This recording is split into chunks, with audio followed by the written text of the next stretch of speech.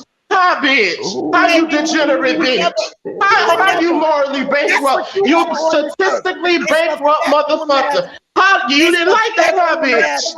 Talk about my sky daddy. You're talking about my man. She's talking about the dick that said he's talking about the God who's all he, him, and his. That created my pussy. He's talking about the God that created my pussy, y'all. I can't tolerate it. He talked about the dick who created the first pussy from all dick-derived ingredients. And bitch, the religion you believe in, what type of self-respecting woman follows a motherfucking, you an Indian? Bitch, please. What type of self-respecting indigenous bitch follows a religion that says that the first pussy was made from all dick-derived ingredients? Girl, you could possibly never, bitch. You could possibly never hold. You could possibly never hold. You could possibly never hold. There you go. See, okay. Well, girl, look. I'm so glad the real you. I knew the real you was here. Look at that. See? Look at that. Talk about the bitch. I'm not gonna let no dick sucker come up here, ass fucking backwards, motherfucker. And I'm not gonna let no pussy wide open hole of a mammy. I'm not gonna let a bitch who sold her pussy. My mother didn't sell her pussy. My grandmother didn't sell her pussy. My great-grandmother never sold her pussy, darling. You come from that type of femininity. You come from that type. The femininity that made me didn't sell their pussy, honey. The femininity that I come from didn't have to sell their pussy. Okay, girl, so you can't even bother me. You couldn't be represented to nobody, bitch. You better stay in the closet, you ugly motherfucker. Nobody, you couldn't be brought before nobody and be accepted. dog looking ass backwards, bitch. Don't ever think you can read me, motherfucker, because you I can't. just did, bitch. No, you Just didn't, did. motherfucker. Yes, I did. That's why you upset. You the one who's supposed to be so spiritual. Girl, you supposed to be so spiritual. Well, and at least, bitch, have I would expect the bitch that's almost 60 that got some gray on her pussy, but just to say that, hey, bitch, this is how I feel. You're insulting my God. You don't even have enough. You don't even have enough. You don't even have enough integrity, enough goals to represent your sky daddy. You had to do it. You had to do it in a microaggression way. See, a real bitch would have just said, "You're insulting my religion. You're insulting mine, not everyone else, bitch. We know your sky daddy. We know that Holy Spirit, yeah, girl." Demons turned you out, motherfuckers. Demons turned you out, motherfucker. Demons is the ones that turned you out. That's what the fuck Okay. you want. Well, oh yes, girl. Oh yes. I see that. Look, a demon will expose. A demon will expose themselves. Barbara, how dare you do this in the community and think you're doing this to one individual? What the fuck is wrong with you? The bitch is under a spell. I told you the bitches who fuck with that shit are under a spell. He's gonna get what the fuck he deserves. The bitch is under a spell. Y'all think I just be playing? The bitch is under a delusional spell. The bitch is under a spell. The bitch is under a spell. She's not really here. The bitch, her soul has been bought and paid with a price. It's in the Bible. The bitch is under a spell. She's dropping it low for Jesus. Says your bourgeois Jesus. Yo, I don't drop nothing low, baby. Look at you. You already a low down fucking dick sucker. Get on, stay on your knees. Barbara. Girl, that don't bother me. Of course, that's what you're gonna say. Oh my God, that's so funny. You're a dog, bitch. I don't give a fuck. You ain't gonna coming from a bitch who pussy look like a variety pack of lunch meat. Girl, shut the fuck up. You think of. Ew, look at you, you nasty. Girl, I like pussy, but I definitely wouldn't fuck with. I wouldn't touch your pussy with a koala dick, and neither the men of my family. Girl, you raggedy bitch. You raggedy bitch. I like pussy, but not that. Your face and the color of your complexion is shit that come out of my fucking ass, bitch. Girl, all this from talking about her sky daddy. All this comes from talking about her sky daddy. All this, see, all you have to do with these Christians is really say how you feel and break it down. Because see, she's in, that's cognitive dissonance. That's cognitive dissonance. You say terms that's based off of an Abrahamic belief that's been instituted through state and law and government, and you use those terms as if they were not already instituted way before your old raggedy ass soul was being ported back to this bitch. So girl, no, it's cognitive dissonance, girl. You have a Hebraic faith, bitch. Just why can't you just think, bitch? You have a Hebraic faith, girl. You think you a Hebrew and an Indian, girl. You nationally confused bitch. You culturally confused bitch. You an Indian and you a Hebrew, girl. You culturally confused bitch. Good day. Conscious, could you check your cash app, please? Yes. Because I want to make sure I sent it to the right place. Barbara, when you say all those things, get it, Conscious? Hold Man, on, this y'all. ugly motherfucker ain't gonna talk shit to me. Yes, I got it, baby father. Thank you so much. You welcome. I ain't got much, but you know, it's everything. Thank you. That I really could say. You're welcome. Barbara, the delusional bitch still talking, and I didn't let it go. Bitch, you ain't gonna, you shit turd looking motherfucker. You could never let that ugliness go. Barbara, how you gonna be? You got to wear that face every day, bitch. You got to wear that ugly face every day, bitch. Keep your face out of I got the spirit. See how I take notes, people. This is what that spirit really looks like. Good day. I totally understand reckless now. How can you be colorist and homophobic, Miss Barbara? Now you know damn well I love. You know I'm not no damn Christian. You know I If love. you talk But I about have the the bitches right. sky daddy, I have it the overrides right. all logic. Y'all don't understand. My big Savior ass Miller life to bitch. me. He means more to me than life itself. You haven't seen that all of these years. That's that bitch. Now, Christian. Conscious, you know damn well those church people are condemned for scorning innocent souls. You know what I'm about. But baby, I got the right to read a little piece of Wait, Walrus but looking what is fish that? like What is that. that? I got the right What is to that? read that Walrus looking fish. Okay, that big shit turn looking motherfucker could never step up to the queen. Here, take the baby child, because I'm putting the glove, taking the fucking glove, close my door. Yes, mammy, those children of the men that you probably didn't hold Let accountable me for explain raising them. something to you. Go Let me ahead, explain bitch. something to Exactly. you. Do what you Let do, me explain mammy. something to you. I'm Take climbing up Mammy Mountain. Go Close ahead, my bitch. door. Close my door. Okay. First of all, what I was telling you, you are disrespecting other people's religion. Okay, you don't gotta accept, but you gotta respect. That's what I was trying to tell you. Now, you gonna let me clear the record. I am no motherfucking Christian. Most of them motherfuckers are going straight to hell for scorning beautiful, innocent souls like yourself, like transgenders, like me, motherfucker, that they don't think that's good enough. Why? I've been scorned in the church because I've been the black seed, motherfucker. So, okay, and that's as a cis, okay? I've been thrown out of fucking churches. You understand what I'm saying? Because that's just the way it fucking go, and that's why churches are closed today. Now, the new churches are the internet. Like I said, I am holy. I have the Holy Spirit. Whether you want to believe it, that's your God. I'm not here. Oh, let me tell you something else. I am the minister of the revelation also, baby. Yeah, check that shit out. I don't give a fuck what you want to call me. It's Let's what not I laugh. answer to. It's what I damn you ugly. God damn you ugly nigga. This is why you try to go around hurting people. You so motherfucking ugly, look like your mama giving birth to you out of her ass.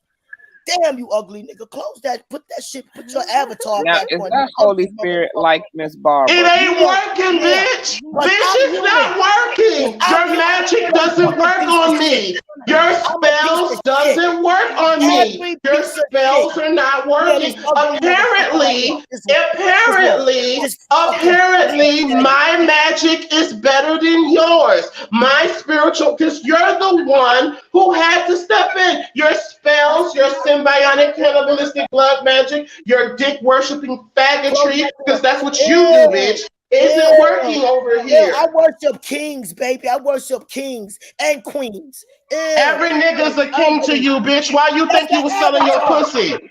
That's an avatar. I never was selling my pussy, baby. My pussy just wasn't free. I never sold my pussy, baby. I just wasn't a free pussy bitch. Huh. Okay. I ain't saying I'm a I ain't saying I'm a gold digger, but I ain't fucking no broke niggas. Cause I was a gold digger, motherfucker. I ain't fuck with no broke niggas. Straight up like that, bitch. I hear you, girl. That's why you looking for Jesus to come back, just like you waiting for your daddy to come back with that loaf of bread and milk. I get it, girl. It's hard. Your father wasn't there, so the sky. And not only is he your husband, catch this. In the Bible that she believes in, he is also he is also the bride. Y'all are also the bride. So this is why this bitch is showing her feelings. Not only is this her heavenly father, this is her spiritual husband. And we know how Miss Barbara gonna cap for anything that's divine and masculine and has a dick, girl. I'm saying she could not handle me talking about her husband's father. My adopted dog. I cannot believe that Miss Barbara had the nerve to be homophobic and colorist all in the same breath. Man, I'm a piece Girl, of I've been knew that. Like I've been knew. Yes, you can. That's not who I am. I had to just stoop down that low to that Morris looking. It is not hard to spook. I ain't gonna lie. It's not hard to spook. It's not hard to spook, Barbara. That's there for you. It's not. I mean, I don't know what IG's done to you or said to you that could be so horrible. That man that gives so much to this platform and gives so much to you. I've seen him have back and forth with you, very respectful, and here you are on a platform with someone you claim you respect, but you don't respect the platform. How do you respect him? Because I called her God a motherfucker. Like, guess what? Her God is what she's capping for y'all. But let that fake ass Holy Spirit tell her to kill your gay ass or to do something. The bitch is going to do it. I don't think y'all understand what y'all dealing with. It ain't just her. She ain't nothing but a big can of lighting fluid. We know. It's not what people call us motherfuckers, what we answer to up here, baby. Huh. That motherfucker is the nigga you call God, bitch. Answer to your shit, shithead. Cause you ugly as the motherfucker. I'm glad to be the color of shit, bitch. That means I'm brown. That means I'm not vitamin D deficient, bitch. I'm glad to be phenotype brown, bitch. What do you mean? I don't burn in the sun. I don't need suntan. I don't get exhausted. I don't get exhausted when I'm outside for hours in a day. I don't. My energy, matter of fact, bitch. Thank you, because I'm more like a Kryptonian with my brown skin. So I'm proud of my very much reddish, dark brown skin. Honey, I love my Roddy brown skin. Okay, honey. So thank you. I'd rather be the color of horse manure than that white bird shit that comes out your ass, bitch. Listen, the reason why you fucking your ass is because you look like you came out your mother ass. You and IG are I'm done. I'm done. It just I couldn't even say what triggers. Well, you cut me. When we recorded, no, bitch, your religion, not people's. Your religion. Oh God, you won't even admit it. You won't even admit it, and that's how I know it's cognitive. See, because they tell you spiritually confused bitches out that book that you're not of this world. This is a spiritual system, despite it being canonized. Despite it being institutionalized. See, that's cognitive dissonance. You delusional, unread bitch. Brian, whatever, Brandon, I can't fucking read. Bitch, get the fuck out of here. Well, you were homophobic. You and IG are practically the same color. How are you talking about? I ain't that motherfucking color. You are lying, no truth in that shit. That nigga look like he look like you are clear, like you are Miss Barbara, you are an obvious. And matter of fact, you are an obvious melanated. You are an obvious. And where was your man? And where was? Hold on. You are an obvious to the eye. Where's your man? Hold on. Well, bitch, my man, the man that loves me will be seen on camera. The man that I've been with for 14 years well, I don't have to worship the dick. I don't have to worship the dick, bitch, to be with a man. I don't worship the dick that I'm with. Okay, I don't worship the dick that I'm with. I don't worship the dick. I don't worship. Bitch, you suck. Not only do you suck the dick, you worship the dick. Are you disgusted? Enter his ball. Enter his dick. Enter the dick with thanksgiving and with his ball with praise. And the society don't want to know who you suck or fuck. So fuck you, bitch. I don't want to know your personal business. Will go down in your bedroom, motherfucker. Yes, come on, homophobia. I don't give a fuck what goes down in your bedroom. I don't want to fucking know. Shit. Stop spreading that shit. Keep your shit to yourself. Keep your business to yourself, yo. Miss Barbara, you get on here and talk. Miss Barbara, you really shared with us that your pussy got blown up, but you telling IG to keep what he does in the bedroom. She got leftover semen. The bitch got leftover cum in her. That's why she can't even fucking respond. She still got the remnants of all that nut and all other niggas' spirit. That's the launch in the bitch throat, in the bitch pussy. She don't know who she is. She got too many niggas swimming and she got too many dead babies. You know they gonna be dead because that acid, that pH balance and that acidity, and that bitch pussy can't carry nothing. So you know them, but never time a nigga nothing her, she ain't gonna have shit. Yeah, well, let me tell my story that I'm very proud of, okay? I'm very proud of my story. When I was young, my first boyfriend was 42 years old, and I'm very proud of that. Unlike others, I loved my honey.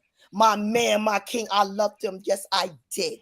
Okay. We made plenty of money together. I lived in this beautiful giant house. I ruled him. I moved on, became a man eater, and was able to control because I was taught by the best, all my men in my life. My pussy wasn't raggedy because I wasn't promiscuous. I was a boss, a drug lord boss, making kilos of money, baby, and making millions for the and doing kilos of coke, bitch. Yeah, Go ahead.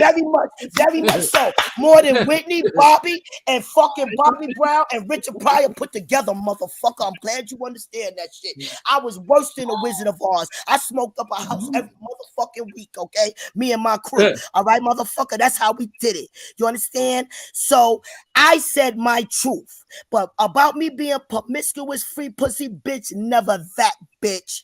Never that. But you never did that. say it was And it was grown never out. to sell. That's because my niggas had big dicks and little dicks swam in me, fell. Them niggas needed a lifeboat.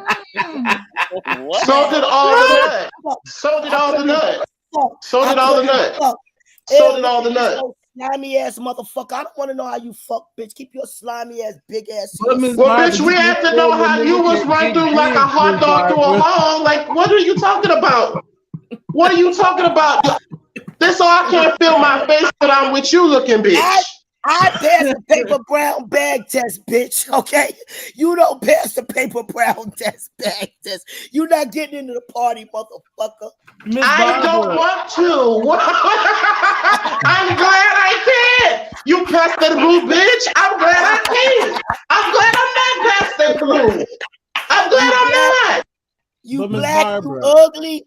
Miss You black, Barbara. you ugly. Yeah, what's Miss up, baby? Barbara, but you black too. How can you say that? Oh no. That thing is not of my descendant. That's a fucking peasant, a farm-made fucking slave. That shit But is Miss nothing. Barbara, whether he's a slave, a peasant, a king, queen, y'all still the same complexion, Miss Barbara. No, we not. I passed Yes, the y'all brown are. paper bag test. You say you're gonna use a paper bag test? A brown paper She bag said test? she passed the paper bag test. See, that spirit, see, it's cognizant dissonance. That spirit didn't like that I called out that motherfucker the way that I called the deity that she deals with is a motherfucker. And that's why when you talk about, people religion, girl, if we was in Islam, bitch, you would have me killed. I'm sure you would, because that's your daddy. That's your daddy husband. Right? If you was in my hood, you'd be hung up backwards right now, bitch. Miss Barbara, how is it?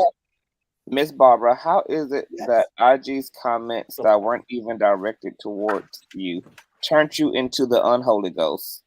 Okay, now let me answer without this motherfucker opening up his mouth, right? I just didn't appreciate him disrespecting somebody's religion. Like I said, hold on, let me just say this. It goes the same way. I wouldn't let nobody disrespect a trans up here. You understand? It's respect, don't accept. It goes the same way. The pendulum will swing all the way around. It's respect, don't accept. So you could have to just respect somebody's religion. It hit me just like him saying fuck a trans or calling a trans a man or something like that. You understand what I'm saying? I didn't appreciate it. And I'm speaking on it. Now I could go high or low. I'm a nasty motherfucking bitch that the Holy Spirit turned into the minister of the revelation. I said, let me just say my piece, and then you could talk. But no, Miss Barbara, you contradicting yourself. And she proved my I'm not point. contradicting myself. I'm not. You are, because you my point. Because you've been on this panel and called trans people, one thing you're not going to do is misgendered them. put your perception of me down my throat because you don't know me. You understand? Miss Barbara, my God, that I it's been serve, I could go documented. high or low. I could go high or low. You understand? When somebody want to be disrespectful, I could show them how I feel, baby. Okay, that's perfectly fine, Miss Barbara. But Miss Barbara, you do know all these things are literally on live. We can run the tapes.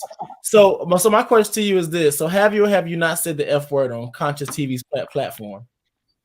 By accident. You don't accidentally say the F word, Miss Barbara. Especially the person you was going to get. Especially the person let me tell you what. I was raised saying it. I was raised saying that all my life. And what that mean? But you got the And you know what? And we use that language. You got the Sometimes Holy. when we talk in You got the Bible, Holy. You got the Holy Spirit now, and the Holy Spirit only dwells in clean and holy vessels. And Yeah. Christ said that is Well, not what goes in you that defines you; baby, it's what comes out of you that does. Well, baby, if you got it, I can't. No, that's not what my God teach me. I'm a human being, and I might not be the living. I might not see the mountaintop. Just like Moses was not, they say, wasn't able to see it. I might not see it. I'm just a messenger. That's what you want you to know. I am not your follower. I'm just a messenger. Wait, I have a question. I am who I am. I might not make it into eternal life again. If I carry on like this, bitch, I don't want to go to heaven or hell with you type of hoes. Girl, that ain't got nothing to do with my spirituality. I ain't going to heaven or hell with you hoes. Trust me. I have a question, Ms. Barber. Problem. I don't give a fuck what you do. That's your problem. Okay, so Ms. Barber, I have a question so maybe you can clear this up for me. So if you're not Christian or Islam, etc., then why do you always make these references to the like biblical text? But then you always say you preach the revelation. Okay, because my God is a woman. She created this universe. And that's for your understanding. That's for your understanding. The Holy Spirit. I follow the Holy Spirit, the creator of this universe and earth. Bitch, the creator of Abrahamic belief. The creation of Abrahamic belief, bitch. Not the universe. Just over in Northeast Africa, you stupid bitch. Oh my God. Bitch, I don't give a fuck about your biblical fucking scriptures you reading, bitch. I don't go by that biblical bullshit lie. She's delusional. The bitch is delusional. The bitch is under a spell. The bitch is under a spell. The bitch is under a spell. But Ms. Barber, I have a question. Okay, so let me answer the question. Shut that bitch up like y'all do me. But Ms. Barber, okay, so if your God is a woman, then why do you always worship then why do you always worship men and say that women are less than and da da da? If God is a woman, my God is Jesus. My God is Jesus. My creator is a woman of this earth and universe. My God, I supposed to follow Jesus' will. How does that work? Okay, let me tell you something. My creator created gods like Dr. Martin Luther King, Malcolm X, with Holy Spirit. They have the Holy Spirit, so they brought down the laws. There's laws like you're supposed to not fornicate. The laws. I don't follow my God laws. I am strictly right now just under the Holy Spirit, but I need to follow my God Jesus Christ's laws. And I'm following one of them. I'm not fornicating today. I'm not putting poison into my body. You know what I'm saying? So I'm doing good, and I appreciate him. I'm confused. Okay, so I'm confused. Woman, about what? God, but your God is a man. The Creator creates all men. So how do the Creator created him and me and everybody else. See, Jesus. Bitch, you a fucking lie. Yo, not that bastardized deity of motherfucker of a God didn't have nothing to do with my creation, bitch. Speak for your motherfucking self. Okay, so you was created on a slave farm. Okay, with another retarded motherfucker. Okay, that's your creation. And if I were, and part of my ancestry is, bitch, and what? Is that supposed to shame me? At least I didn't have to pray. At least I don't have to pray to my Father who art who art in heaven. No, bitch, I could say my Father who art my biological. Girl, fuck you. I don't give a fuck what you say, you farm-made fucking retarded motherfucker. I don't give a fuck what you say. Okay, so Ms. Barber, if that's the case, then why do you always demean and disrespect women and say that they're less than men if from your very own belief system, the woman was the creator of all men? Let me tell you something. These beautiful men was created to serve women. You know what I'm saying? Be our strength, be our guidance, you know, be our protector. And we ought to treat him like a king that he is. You know, that's how that go down. The Holy Spirit made the men for us. See, they altered that Bible. That Bible's full of shit. You know what I'm saying? I got the real history. No, Miss Barbara, you know you don't be saying it on the day. What? What? Yeah. The Bible was altered. Miss Barbara, I got you have to. This is a black and brown cis homo trans non-binary all inclusive platform. You gotta apologize for your colorism and for your homophobia. I'm sorry for calling you a black ugly motherfucker. I truly am, and I'm sorry for my homophobic words. Don't make that bitch apologize to me. That bitch don't mean that. Keep it. That's what we doing next week, girl. Thank you, my king, for allowing me to apologize. You can apologize to the panel, but you can fall for that. That bitch, I don't need it. I don't need the bitch apology. Now, Conscious, you want to make this delusional bitch apologize to everyone else, cool. But please don't do it on my behalf. Yeah, she gotta apologize to everybody, even though IG is not. Damn, y'all gonna run a train on me?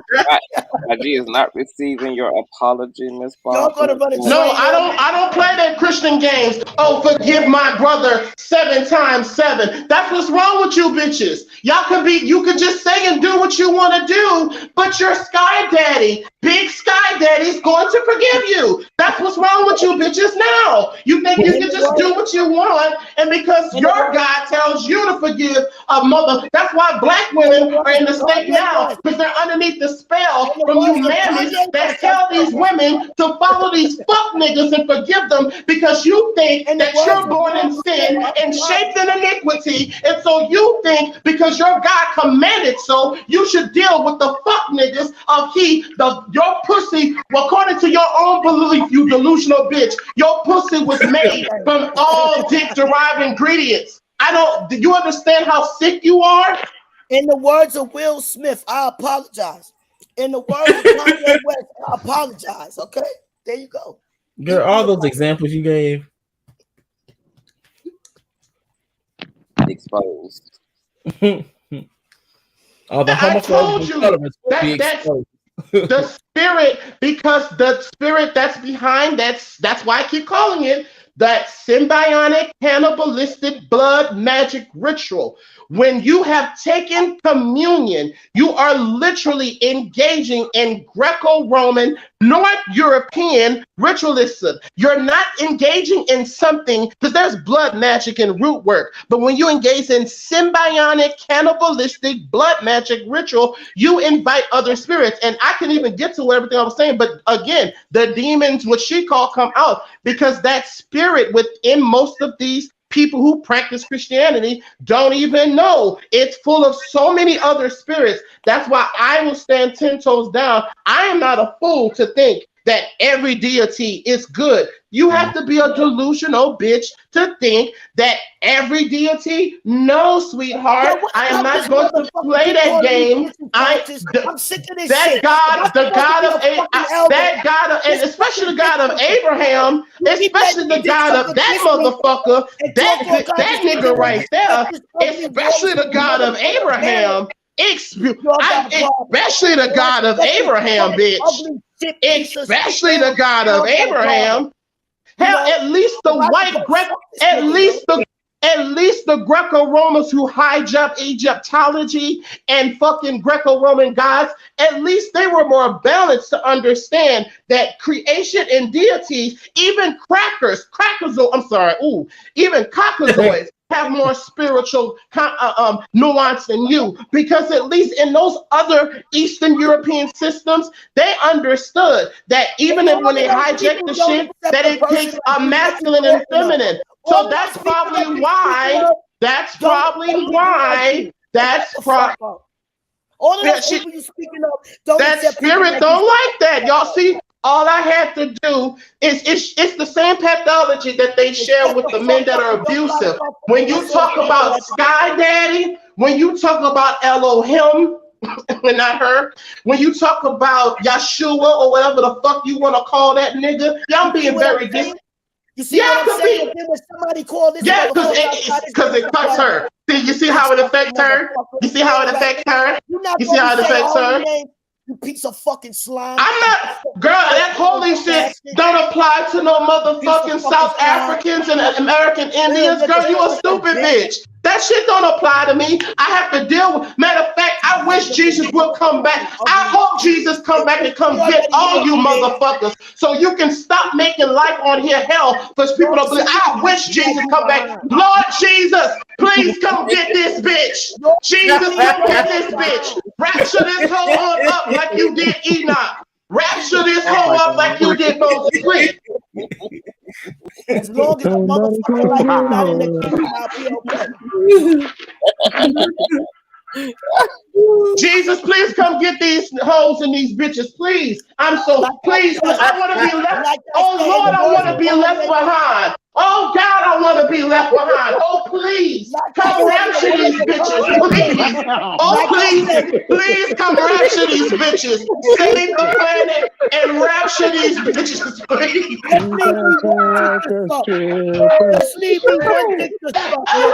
Please, Lord, come get these niggas.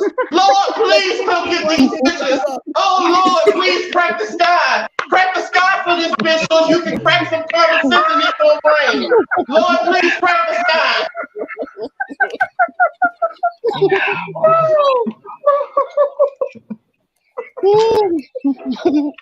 Oh my goodness. I want to be left behind. Not Jesus coming to rapture y'all is actually going to be doing us a disservice on the earth. I mean, your service to us on the earth. They said peace on this earth. Please come. Yeah, I can't wait for the to come. Please come get your children. Ain't it like I know Jesus is black. You know why I know Jesus is black? You know he a nigga. What type of nigga said, hey nigga, I'm gonna be gone for 2,000 years and I'm gonna leave you in slavery? You know Jesus is a dusty. You know Jesus is a dusty. You know Jesus is he's the same black man that everyone got. You know Jesus is trifling. He ain't got this bitch and it's been 2,000 years. She's still waiting on him. Just like black women, I'm so glad black women are coming off this spell. She's still waiting on him. That's why all black women were underneath this spell now. And I'm so glad they're returning to their indigenous African and Caribbean roots. Yes, baby. Jesus, please come get your daughter white, please. Please, I beg you. Girl, I ain't gonna tell you what I'm gonna do. I will beseech the rapture on your behalf. I will intercede in spirit for him to rapture your ragged ass on. Please, Lord. Come, send it on down, Lord.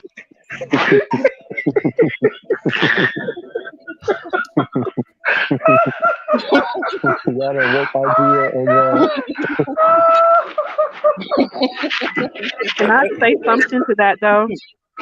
Yes. My side hurt talking about this bitch. This is funny. Girl, come, Jesus, please come get your daughter wife. Please come get all these, because this, I mean, a bitch talking about, you ain't gonna make it to heaven. Bitch, I don't want to go to, you think I want to be in eternity anywhere with you, bitch? The earth visit was more than enough. You think that dealing of eternity anywhere with you was appealing? Really? Oh, God, Christians are some thick bitches. You finished coming. You feel good about yourself. Oh my God, that was a reach for the days. That ain't no fucking reach. Cause he disrespected the whole thing. He made you to filth. He ain't read me for filth, cause y'all filthy motherfuckers. He ain't read me for filth. Cause y'all filthy motherfuckers. Wait, Barbara. Go call your husband, our Father, who art in heaven, because the nigga ain't your biological. Please come call on him. It's a nigga. Call on him. He ain't read me for filth. No wonder she sucked so much dick, because she was on her knees waiting for Yahshua. The bitch she was good at sucking dick because she's on her knees looking for her father. Ain't no way a black shit turd looking. Ain't no way a black shit turd looking. Girl, you don't hurt me. Girl, you old Dracula face looking bitch. You looking like a bootleg Morticia Adams with that weave. Bitch, you could possibly never. That fake ass that big ass nativity weave on your head. Girl, get the fuck out of here. Bitch, I don't, because bitch, you ain't an elder. I don't have to respect you. Bitch, you don't have enough hair on your cat. Bitch, with all the gray on your cat, I would think you would know better. Okay, honey? Bitch, my mama could have spit, baby, my mama could have spit you out your raggedy ass out. Bitch, my mother could have had your raggedy ass at 26, and bitch, my daddy could have had your raggedy ass at 46. You ain't no motherfucking elder to me. You was born a curse. You came out your mama ass. You look like it. You still look like a piece of shit. The doctor never wiped that off. That's why. That's why you. But you know what's the crazy thing? I got a good one. Hold on. Here's the crazy thing about these delusional bitches. They're so. And here's the thing. They're mad at trans because see, Eve was a whole transsexual. Eve was on. Here's the thing. The bitch is mad because God. Wait, here go. I got it. Because God took the rib out of a man, and instead of making a biological female, this is why this bitch thinks God is a man, because God took the rib out of a woman. And excuse me, I'm not saying that this would be insensitive to trans women, but Eve is not a biological motherfucking woman. No wonder the bitches like this are confused, because they think that the very first vagina was made from all penis-derived ingredients. The deity was a he, him, and his. Adam was a he, him, and his. That's why this bitch is so male-identified. Eve wasn't even a natural fucking woman, you silly hoe. Listen, let me tell you something. Tricks are for kids. Oh, disrespectful. Damn.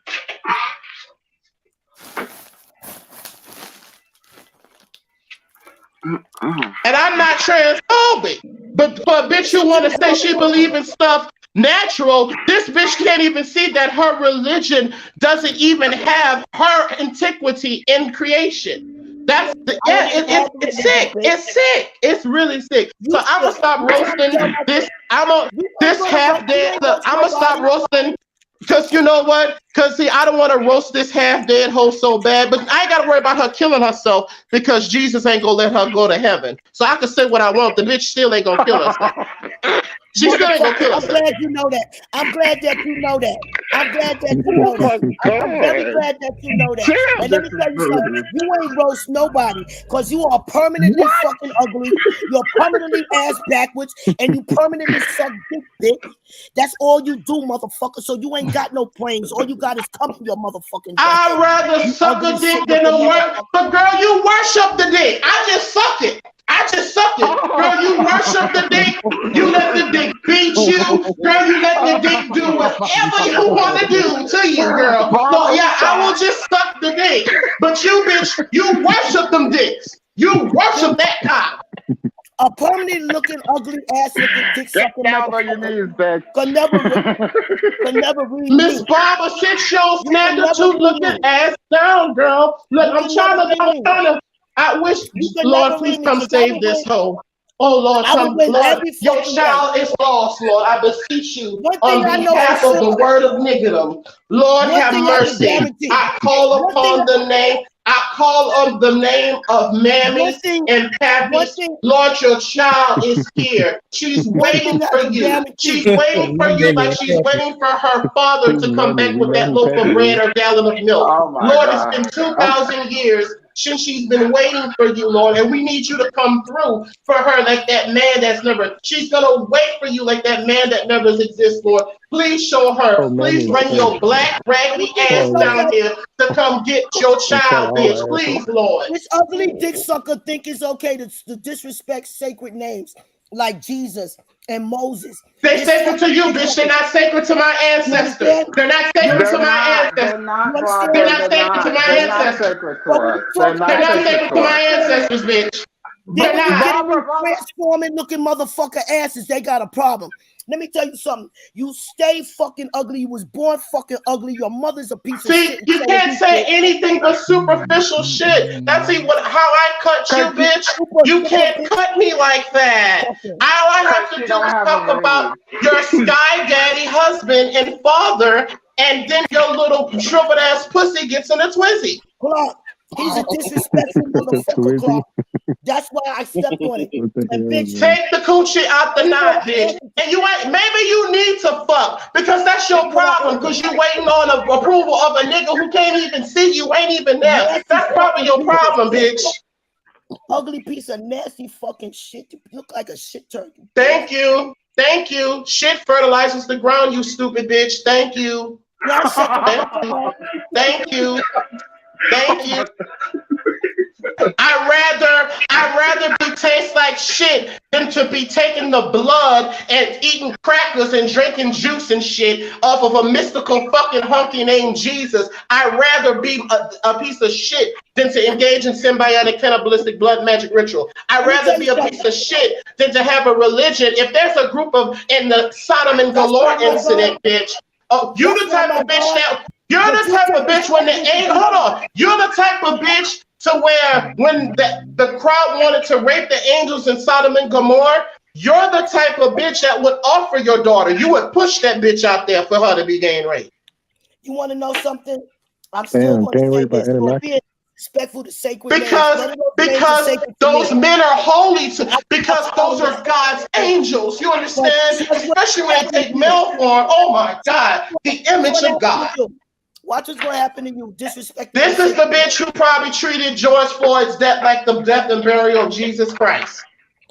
Because one thing for sure, you could never come against me because I will win by all means necessary, even if you have to be the leader. Girl, I'm done. No, okay, y'all. I'm going to stop. But y'all, please pray that the Lord that's been waiting 2,000 years come get these niggas. Please, Lord, come get these niggas. So there can be peace on earth. Oh, please come get these raggedy motherfuckers so we can have peace on earth. Amen. Ashe. Disrespecting people, sacred names. You need to be ashamed your sacred names. Your Sky Daddy, bitch. You fake ass fucking Indian looking bitch. You. I kept it on you, bitch. Barbara. I'm done. What? I hope I'll be able to answer your question. I hope I'll be able to answer your question. If I'm not able to answer your question, don't ask it because I'm tired of every time you try to ask me something, somebody else is speaking for me. Okay. What's up? You always talking about Black history. You don't know Jesus was forced upon Black people? Yes, Jesus Christ is definitely Black. He's my father. That's why he ain't been here 2,000 years. We know. Look at this motherfucking fat Boris piece of shit keep talking every time I talk. Bitch, ain't nobody asking me. I'm gonna be quiet. Don't nobody want to know that you get fucked in your ass and have loose files and loose fucking booty. Don't nobody want to know your fucking personal business. Don't nobody want to know. Those spells don't work. The spell isn't working. The spell isn't working. Your spell isn't working. Your spell isn't working. Your spell isn't working. Now, what was you asking me, darling? Miss, what was you asking me? Yes, what was you asking me? I'll tell you after this. I'll never ask you another question. Never speak to you again, based on the stuff you have said on here. I don't give a fuck if you want to take that personal because I'm not letting this. Apparently you do. Apparently you do. You're screaming. Apparently you do. All right, apparently you do. You're screaming. Okay, so no, that was it, Barbara. I didn't know that you didn't know Jesus was forced upon Black people, but yet you constantly cry about religion. So that's it. No, Jesus Christ is a Black man. He's of my descendant. That's why nobody wanted dreadlocks on this earth. And even until the day in the 20th centuries and offices and everything, because we are rulers. We have nothing to do with Africans. We left Egypt and we found America. We sailed here on golden ships. Golden ships. Who was our God? Who was our God? Who was our God? Our God is a woman. Our God is as you know it. See, you don't know. Okay, let me tell you something. What people call God is the Holy Spirit. She is the creator of this earth and universe. But that don't work in African culture because everything in African culture have both the male and female within it, the yin and the yang. Didn't you hear There me is say no. I have nothing to do with African. I am a Black American. I left Egypt to find America. We found Egypt is America. in the continent of Africa, Miss Barbara. I understand. That's why we wanted Oh to my separate God. ourselves. Oh my And that's God. why we wanted to separate Oh ourselves. my I God. understand that fully. But they call it Egypt. They don't call it Africa. And that's why we wanted to separate ourselves. And we got in golden ships. And we sold and found America and dethroned ourselves. And these demons came and captured us and killed us in our own land. Miss Right now, we are Barbara. in the revelation. We are in the revelation. And Muhammad is here, Jesus here, and Jehovah's here. Miss That's why I'm Barbara. not gonna let that fat, disgusting warriors say bad things on sacred names. That's just it. Well, Miss Barbara, I came up here to ask you: have you ever had your ass ate or poked? Because the insult she was throwing out gives me you need somebody to poke you in your ass Yes, and lick your ass. no. That's how I certainly did. I was lost and turned out. My salad was definitely tossed. She was doing it when she was younger, right, Barbara? Barbara, you were doing it when you was younger, right? Barbara, you was doing that when you was younger, right? Tell them. What I was doing when I was younger? Nah, that wasn't my preference. I'm not a dick sucker. I'm a queen. I think you need to revisit. I think you need to revisit your younger self and experience what you experienced when you were younger, because clearly there are some things that go on. Like when you come on the panels, we all get a good key. I was loving your read. I like the other person. I woke up, came back on here, and you read her down. But she's not going to receive that because it always builds her back. Like it's like what is that? Incredible Hulk. It's like no, Miss Barbara. This Miss Barbara. Listen, I don't want to argue with you. I came up here to give you a compliment. You're like the Incredible Hulk. No matter how much like a person hits him, no matter how much how angry he gets, he just gets stronger and stronger. So sometimes we just really be wasting our time trying Because to the like bitch look combat like him. That's because she look like him. That's why she acting like that. Child, listen, I just know we be wasting our time trying to combat with Miss Barbara sometimes because it doesn't do anything but give shits and giggles. Thank you, darling. Because everybody gonna be used for a footstool. You understand? To make heaven But IG, that read was like the Holy Ghost came upon me, and I was feeling down. I just wanted to tell you thank you. I was feeling real down until I heard you reading her ass down. You did something for me. If you ain't do nothing for nobody else, I'm gonna have a motherfucking great day. Wait a minute. This motherfucker face look like a shit turd emoji. He read How her the fuck he read filth. me? It doesn't work. He read you the filth, girl. She can't even because all she has to do is get on them same dick sucking knees and pray to her sky daddy husband, and it will reassure her in her cognitive dissonance. That's all she has to do. Like that spell is powerful. What's the 7 times 7? Oh, I'm not gonna say that. Oh, that was too dark. Please, like I said, let me make this very clear to y'all. No one can ever read me. No one can ever read me because I will go through all means necessary, even deleting their fucking ass. They can't read you because, bitch, you can't read. You're illiterate, bitch. That's why they can't read you. That's why they can't read you.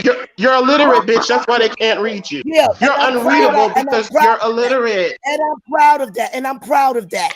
And I could bitch, you should, and that's no way. Hold on, and let me tell you something, you big stuffing top hole.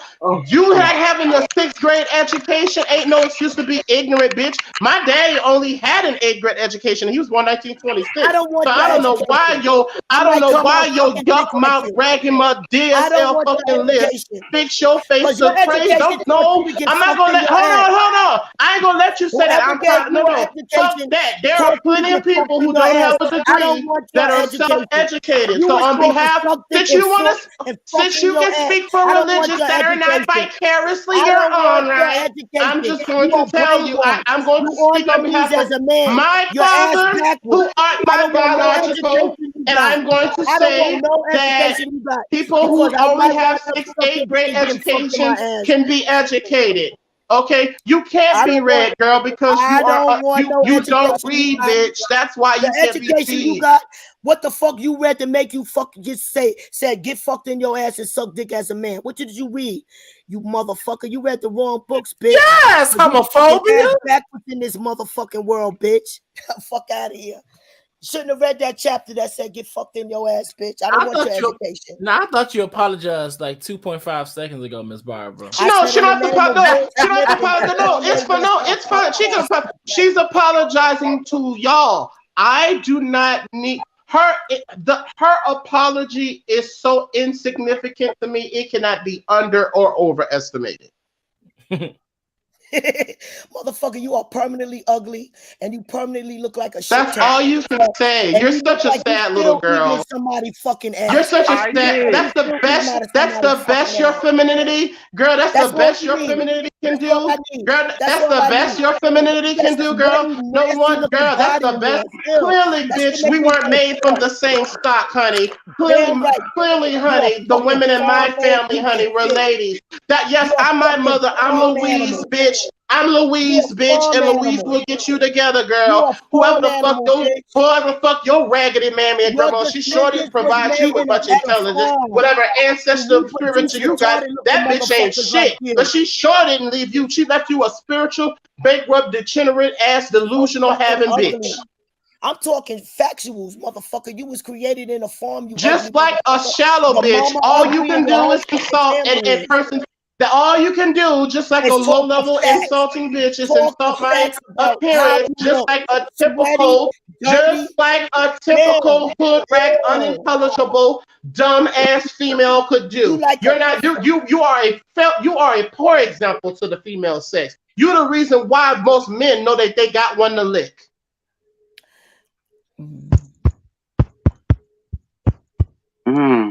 Bitch, I'm not impressed.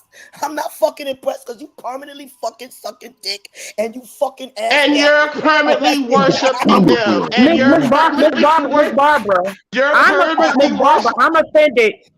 Excuse my son sitting right here, so I'm trying not to be so graphic, but Miss Barbara, I'm offended because I'm a dick sucking connoisseur as well. You can't knock somebody because they good at something. Like if that ain't your thing, that ain't your thing, or whatever the case may be. But you know, like that's a gift. You can't knock people gifts. Well, Miss Barbara suck dick too. I always speak against that. But she may not be good at it, Reckless. That's why she trying to make it an insult or whatever. But this bitch right here, I'm proud. I'm very proud that God gave me a golden tongue, golden throat. You know what I'm saying? My gas reflexes is on motherfucking 100. Like that's not an insult. Y'all gotta stop turning the young generation out, trying to make them. I'm not turning nobody. It's natural, Miss Barbara. Don't you don't like to get your pussy ate? Bitch, you don't closer to the generation where I don't. Aren't you closer to the generation where it was legal? For me. It's not so what it is that no, listen, we have to understand Miss Barbara has never had no good back cracking sex in her life. So all the pushback that she's giving just lets us know that all she's ever done is missionary style, and she don't know, like, cause you're throwing insults that got me like at 6:54 in the morning. I'm appalled that you are insulting people, like you're trying to sex shame people, like about what they're doing, Miss Barbara. You need to, Miss Barbara. I promise you, I teach you how to suck dick. I will teach you how to suck dick, so you can stop throwing that out as an insult. Fucking crazy. Listen, stop turning your kids out. Okay? Look at her. She likes it. I teach you how to open She your probably mouth took a few licks from biting the dick. That's why she's so traumatized. Now you know the bitch done got hit a couple of times for biting a nigga dick. That's why she's so traumatized. Y'all know I don't like sex. Calm down. But Miss Barbara, how you gonna sit up here and say? How you gonna? That's probably why she probably sucked Mike Tyson dick. That's why he went out there and bit Holyfield's ear off. Because this, let me show. No, it was Barbara. Miss Barbara, the woman whose teeth always hit the head. Her teeth hit the head first. No. Guess what? My girlfriend hung out with Mike Tyson, and I can tell you a fucking story. If y'all want to know a real story, my girlfriend hung out with Mike Tyson, and they was somebody gave him a fucking VD before that fight, baby. Yeah, not Barbara hanging out with hoes. Yeah, Cash Money. You hanging out with hoes, Barbara? Pimp them all the time. You hanging out with hoes? Back in my day, always saw her pussy to the highest bidder. Always did. Yeah, then, that's then what I how did. then how can you say stop turning out like? Because you get redemption and you get you get saved. Whole redemption. Because Jesus will forgive anything and everybody. I'm telling you. Whole redemption. Oh my God.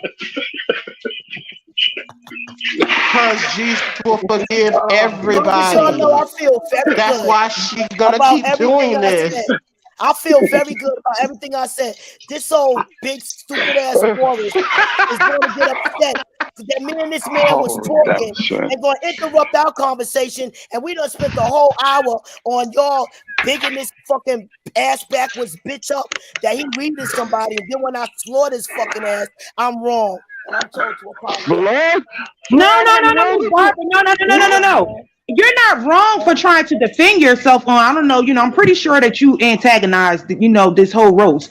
But you're not wrong for trying to defend yourself. I'm saying you're insulting me. Listen, Miss Barbara, you don't be listening. That's why people be getting we be short fused with you because you don't listen. Look, I'm just saying I'm insulted because what you're throwing out there is like not really an insult. It's you like you cannot sit here and be trying to drag a person for sucking penis. That makes no sense, Miss Barbara. You're sexually active. I'm going to assume, and at some point in your life,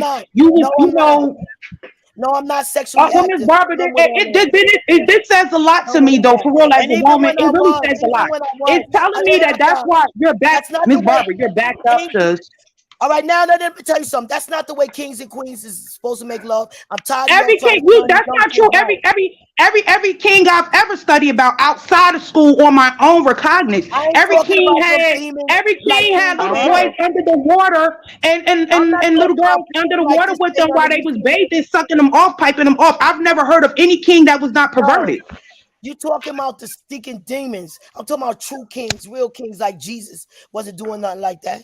Jesus got Mary Magdalene pregnant. So yup, he wasn't doing nothing fine. He was. How did he get this woman pregnant then? Jesus wasn't a virgin. They just did not over publicize this man's business. But he was not a virgin. He was a human being. Humans have needs. Do not try to make it seem like that's not Roman and the invention with their bowels and stuff. And some people have been wearing bags. It's not natural to the body. You're disgracing your body. And it's not natural. So no, wait a minute. Hold on, IG. I really want to. I know it's not going to be an intelligent conversation, but I do want to ask you: how do you figure if God is giving us? If I'm asking you a question, Miss Barbara. No, you're not going to sneak this and say I'm not Miss Barbara. I'm not trying to sneak this to you. Miss Barbara, I'm not trying to sneak this you. I'm really trying to have an honest dialogue with you right now. I want to know. You ain't going to say, "Oh, this ain't going to be an intelligent conversation," and then try to talk to me. Because that's why I asked IG not to say anything so well because I don't want the gang up. I genuinely want to ask you a question. I'm trying to figure out why would God give us when He created us. Let me correct that. When the Most High created us, right? Why was lust a spirit that was embodied in us? If it's something that's perverted and it's a demon, why would lust be placed in us? Can I answer that? Yes, please. Mm-hmm. Okay. Our beautiful creator that created this earth and universe, right? She created these beautiful women. In return, she gave us a beautiful creation like man to help us, to love us, to protect us and take care of us, to slave in the fields and everything. We are the intelligence to give order. The Bible was altered. Our history was altered as a black person. Because I understand that Egypt is in Africa. This is the very reason why we left and we found America. We traveled in golden ships. Our history was altered. You was altered to think different things. Now, top scholars can verify everything that I'm telling you. And the reason why my God, Holy Spirit, did not allow me to have an education, that's so you could know it's God. When you verify my understanding, but see, everybody's not going to understand my message because everybody's not a king and queen. You have slaves, you have peasants, you have ignorant niggas, you have aliens, you have entities. There's a lot of things upon this earth. You understand? So, but right now we're in the revelation and God called me The Holy Spirit called me to preach the revelation. I am to preach the revelation to the same people that I was out there hanging out with, gang members, murderers, drug dealers, drug cartels, everybody. I am to preach and teach them the Holy Spirit. You understand? And the Holy Spirit is love. Anybody that has love has the Holy Spirit. And I just was trying to step to homeboy, you know, because I felt that he was disrespecting sacred names. And I was just trying to say the same way transphobic people want respect. Hold on. They gave me the baby to try to calm me down. The same way they want transgenders to be respected, everybody got to be respected. You don't got to accept, but you got to respect. So you don't come on a platform and say F Muhammad, F Jesus, F these sacred names. This and that, I found that to be very offensive. Now, if y'all want to think that thing read me, y'all can think what y'all want, because it's not what people call me, it's what I answer to. I feel good about everything.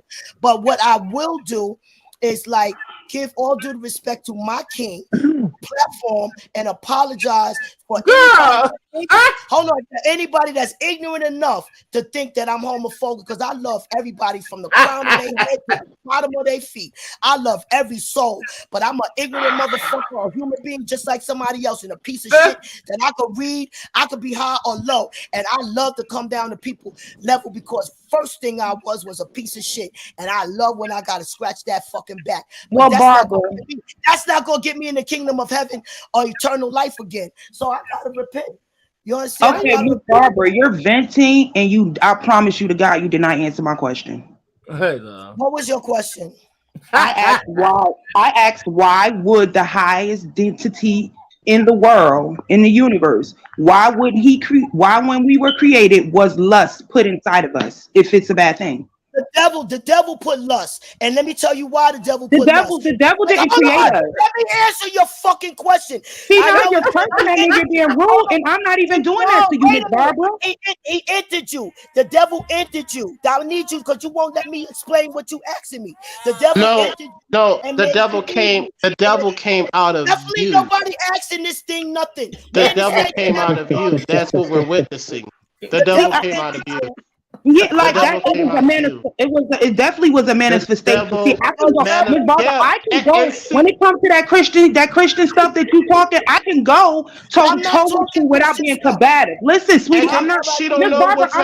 Miss Barbara, I'm not attacking you. I keep saying this to you. I'm holding an honest dialect with you, and I can debate with you and correct you at the same time without us going back and forth, yelling, cussing, and all of that. I just need you to shift your energy a little bit because I'm not trying to attack you. Okay, what I'm trying to say to you, when you ask them, all right, when you ask me a question, just let me answer it without this thing interrupting. I just said something. I've been being quiet. Oh girl, my God, I wish this piece of garbage would shut up. And I wish your husband, daddy, come get you.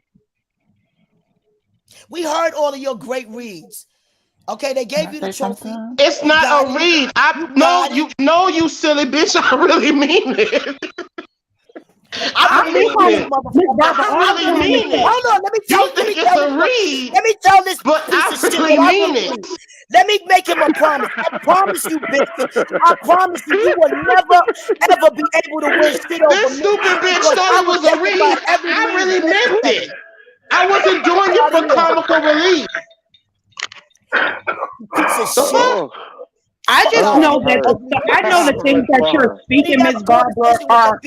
I do know and understand that what your way of thinking, although you feel like you're woke and you've discovered some like knowledge that is like, not obtainable to the rest of us, like we're peons. I personally know that the information that you're reciting is not correct. Okay, that's for you. Congratulations. Yes. My message is only for kings and queens. If you a peasant, so because I said that your information is not correct, you're going to now insult me. Miss Barbara, my phone about to die. This is why you're gonna. And I believe that it's intentional. I will never think that your true intentions is to spread light, love, and knowledge around the world. because it's always attacking, it's always antagonistic. I never once came up here and I never once came up here and insulted you like that. I know of. I haven't called you anything derogatory or anything. But now you're trying to. I don't care about a title of king, queen, or anything. Because guess what? Kingdoms fall, Miss Barbara. Like, Listen, I my ain't deep message on is any of that type of stuff. I listen, was my trying to message is only for understand. music I things. was That's trying. I it. literally came up here because I was trying to understand why was it an insult to suck penis? Why is it an insult to have anything? And Or I why told is you. sex?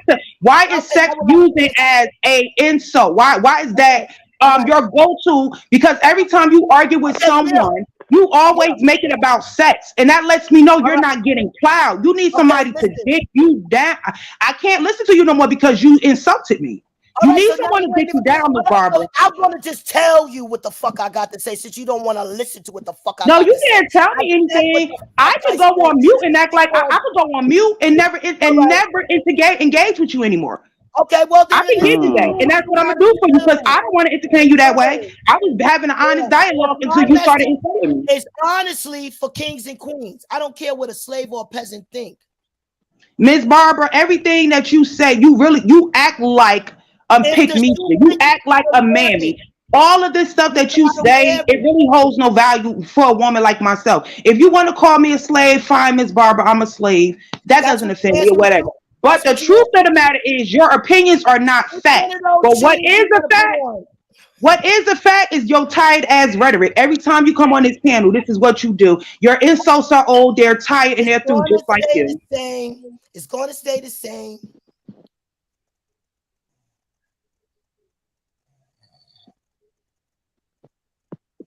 That would have gave me time to answer your question. You could ask me where the lust come from. Lust come from the demon. And I was trying to give you an example. Like anytime anybody want to do something great, that's what the devil do. He see that you're a great person. So he put that sexual bad acts so you could be exposed of doing something sexually. Well, I That's want to where tell the the lust comes devil, from. thank you, Lucifer, thank you, demon, whatever other names, It whatever happened to name he go. Eli. I want to thank him. I want to thank him for making sure this pussy pop this motherfucking throat, know how to goggle and throw it back. This I want to thank him for making me the pro that I am. I want to I thank want him my for motherfucking making my fingers motherfucking feel the like a young dick generation sometimes. will not be living. Whatever you The trying to young make generation it will out to not be be, living ain't that like for that. my life? Thank The you, young devil. generation will not be living like that. Your body's a temple. That's why a lot of people have And diseases. your body must, Why and your having all body these has to sexual release. acts? Miss Barbara, this is how When your ignorant you body are. be Your body damaged. is supposed People to on release there fluid. colostomy Your bags. body is That's why they supposed to have release questions. fluid. So if Don't we turn out don't the have young sex, how do the generation. fluids outside of urination and Don't defecation? turn How are we don't turn supposed to out the release young our semen, generation our with nut, our slutty cum? acts. How are we supposed to release it, Barbara? Just please tell me that. Don't turn out Tell the young me, how generation are with we slutty supposed to acts. release the They can fluids in our body if we don't their have sex? mouths is not for that. That's disgusting. Don't teach them to turn Okay, themselves can I out. say something? I feel like I need to say something.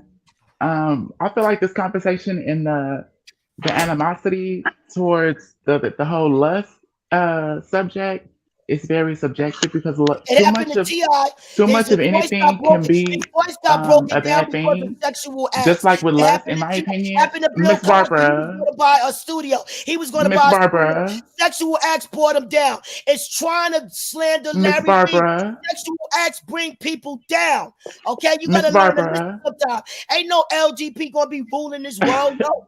Barbara, this is Miss wait. You Barbara, gotta can talk I? to her in a way that she's talked to. Barbara, this is Shirley. Now you know the man that you Oh are my in God, love this with. fucking dick You sucking know he ugly mine. bitch Like keep you gotta talking, talk bro. to. You gotta involve a penis that in order something of a male. Like I'm telling you, do it just like woman to woman, and I bet you'll have her full Because attention. in my opinion, the I argument, don't the been bigger there. That don't argument mean should be the fact nothing. that she's saying this to a man, thinking that she's, No, I was that's being the argument. facetious. I was That's being facetious. I was just being petty. okay. I was being petty. I was being petty. It's the fact that she's saying this to a man, trying to be. This whole panel I thought was about, how society treats LGBT, and the fact that she's sitting up here, calling him out his And this name and ain't no saying all this about LGBT panel. that's This is And a that's the panel reason why I that's came up what's as the a that should be cisgender the woman. issue. That's the reason why I came up here, I'm trying to because at call the you end of the day, you cannot there's use straight sex people on this as panel a also. Stop insult trying to to call any it. community, to This ain't no any gay human panel. being, because we This all ain't no gay engage in panel. it. This ain't no gay panel. This panel is for all. This ain't no gay panel. We're talking about the Panel for topic at everybody. hand, which was the The topic LGBTQ is plus correct, and it was community BL. topic, Miss Barbara. And that's what I'm talking You know the about. car that he drive and the food that he ate. Yeah, I provide all of it. Baby, woman to woman. In my Have opinion, you to ever us, been in love? society is becoming too sexualized. It's Oh becoming very wow, sexualized, beautiful. Love and you. people they don't know how to use their minds when it comes to, or their morals and their values when it comes to their bodies. And he needed to They're just use his running to mind the different wrong people, and way, they're just having sex speaking with on everybody. That's sexual why names. that's why Calling everything is sacred names. You coming don't so disrespect convoluted, sacred. It because goes both ways. You don't disrespect sacred names. That's what the hell I said and I meant. He shouldn't have come but up he here was talking Ms. Barber, he disrespecting wasn't sacred disrespecting names. you. But as soon as He a said something transgender about disrespected, it's a problem. Girl, bye. Because the Bye. word of If you transphobic, Miss Barbara, just say that. no, I'm it's not. Well, transphobic. hold on. I I'm don't give a going to play fuck who they devil's fuck. advocate. Hold on. I judge people by It's being a human being. not I don't just judge people. but here's I the don't want to thing. know people's Oh, we was business. having this That conversation slutty thing down there yesterday. want everybody to We know that was he having sucked this it. That's his conversation business. yesterday. Look That at it. He's slutty screaming. motherfucker down there He's want still people to know that he check get your fucked in his ass. Barbara. That's his Check your Yes, business. blood Miss pressure. Barbara. Yes, Miss Barbara. I'm a slut. Barbara, Miss check your Barbara. pressure, girl. Wait a minute, guys, because she calling me a slut. Miss Barbara, I'm a slut. Okay. So now what's I next? didn't call you no slut. I didn't You call just you did. no You slut. said that I slutty don't thing down there. know. Do you not even know what you're saying? I'm talking to this motherfucker. So y'all stop putting your shoes in that fit. Okay? I'm talking to this bastard underneath me. We I can't didn't see hear you, him. Okay, Miss Barbara. Barbara, I didn't hear him. We I can can't tell see who you you're that I talking was up to. here bragging about sucking dick. So when you said slut, it applied to me, right? Right? I didn't hear IG talk about. I don't know if he did or not, but I didn't hear him talk about sucking dick. I can't even read your fucking name, and it's an easy one too. Hosey, no. That's because you can't read. I can't. I didn't say that. Joe. Not say me. So Miss Barbara, you don't care. Can I ask you don't care for the transsexual, excuse me, y'all, the transgender community? I love people as human beings. I don't judge people by their labels. Use a lie. I don't use labels. I don't go by labels. I go by. So if you don't, so another quick question, intelligent question. So if you don't go by labels and all of that, why are you offended by IG saying whatever he said about whatever people that use, the sources you claim as God and all of that? Why are you offended by that? First of all, it wasn't my gods. I was offended by him disrespecting people's sacred names. That's what. This is my point. If you don't get into all of the references of people's let me give you an example. Just like can't nobody say F word on this panel. That was the same way he was speaking. Like to me, it sounded like somebody saying that F word. You understand? If you can't say Miss that Barbara, F word, you said the F word. F sacred names. What triggered this? What triggered this degenerate demon? Disrespectful. Was me saying that.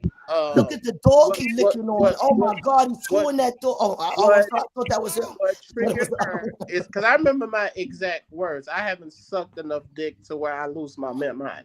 Oh my God! All I'm this saying. Is what I'm saying. I'm not interested with this flawed dude. He looked like he still got it in his mouth and his face and all over his body. He looked sweaty. He looked nasty. I don't want to get that on my mouth. Out of the abundance of the heart, the mouth speaks, Miss Barbara. Out of the abundance of the heart, the mouth speaks.